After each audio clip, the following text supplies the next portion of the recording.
The crystal glasses at the Oakwood Manor sparkled under the soft, expensive lighting, each one a tiny prism reflecting a world I still didn't quite belong in. My son Liam was beaming, his arm wrapped tightly around his fiancée, Sarah. Her parents, the Harringtons, with a picture of old money grace, their smiles polite, their handshakes firm.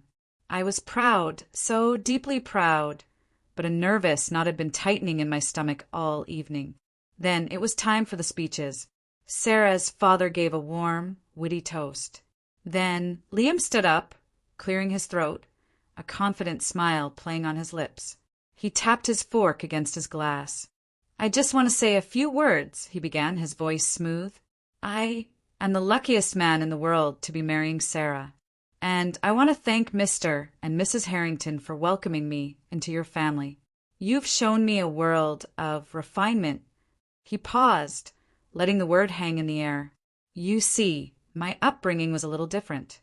My dad," he said, gesturing to me with a chuckle that didn't quite reach his eyes, "was a great provider, but our world was simple. Maybe a little too simple. I remember, for my 16th birthday, all I wanted was a specific, brand-name jacket. All my friends had one." The knot in my stomach pulled tighter. I knew this story, but the version I knew was different. "I begged for it," Liam continued, now addressing the entire captivated room. "But my dad came home and handed me a jacket from a discount store. It was the wrong color, the wrong style. I was so embarrassed, I threw it on the floor and told him I'd rather be cold." A few uncomfortable titters came from the crowd. Sarah was staring at him, her smile frozen. "And you know what my dad said?" Liam's voice took on a tone of mock gravity. He said, "Son, in this family we're practical." That was the moment I knew. I knew I never wanted to be just practical. I wanted to strive for excellence, to have the best. And that drive, that fire to escape mediocrity, is what led me to build my business, and it's what led me to you, Sarah. You are the excellence I was striving for. The room erupted in a wave of applause. The Harringtons were nodding, impressed by his rags to ambition story. Sarah was clapping slowly, her eyes clouded with confusion and hurt. He had taken a cherished memory and twisted it into a weapon, using it to shame both his past and the wonderfully practical, kind-hearted woman he was marrying. He had lied, and it was a lie that sold out everyone who truly loved him. My heart hammered against my ribs. I saw the man my son was trying to become, a man who was ashamed of where he came from. I couldn't let him start his new life like this. As the applause died down, I stood up. My legs felt weak, but my resolve was iron. "Liam," I said, my voice quieter than his, but it cut through the room. "That's a very interesting version of that story." The room went dead silent.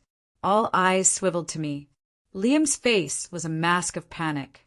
"Dad, please don't." "But I think your fiancé and your new family deserve to hear the truth," I continued, picking up my water glass.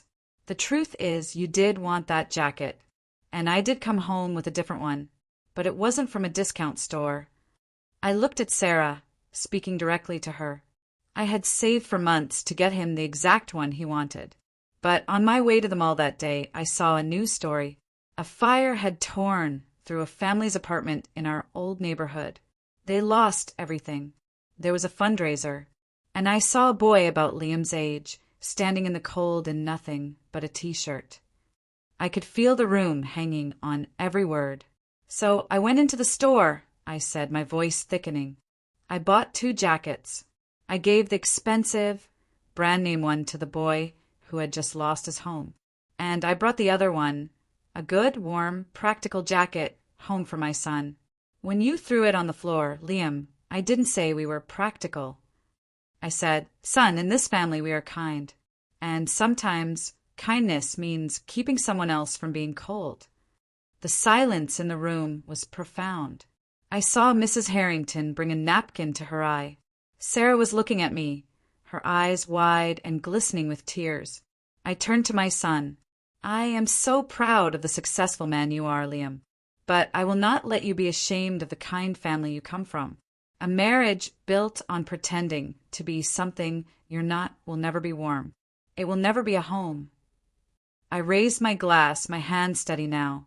So a toast, not to excellence or to escaping mediocrity, but to truth, to kindness, and to my son and his wonderful fiancée. May you always build your home on a foundation of both. I didn't wait for the applause. I simply sat down. The rest of the evening was a blur of quiet conversations and loaded glances. Liam avoided me, but later, as people were leaving, Sarah came up to me. She didn't say a word. She just took my hand and squeezed it, her grip saying everything her voice couldn't. It was a fracture. There's no denying it.